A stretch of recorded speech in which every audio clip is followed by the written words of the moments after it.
காசால நம்ம சந்தோஷத்தை வாங்கலாமா? சொல்லுங்க, வாங்கலாமா வாங்கலாதா? சத்தியமா வாங்கலாம்.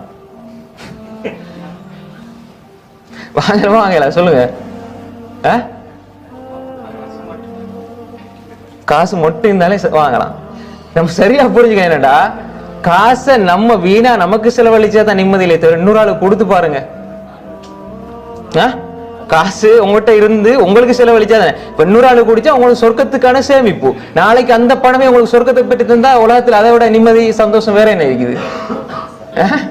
நிறைய பேர் அதாவது காசு அதனால நிம்மதியை வாங்கலாம் என்ன செய்வோம், இதெல்லாம் போட்டு தத்துவம் போட்டு என்ன கீழே அவர் சொன்னார் இவர் சொன்னார். அப்படி அல்ல. காசால சந்தோஷத்தை வாங்கலாம். எப்ப வாங்கலாம் என்றால், சஹாபாக்கள் என்ன அப்துல் ரஹ்மான் இப்னு அவுஃப் சந்தோஷத்தை வாங்க இல்லையா?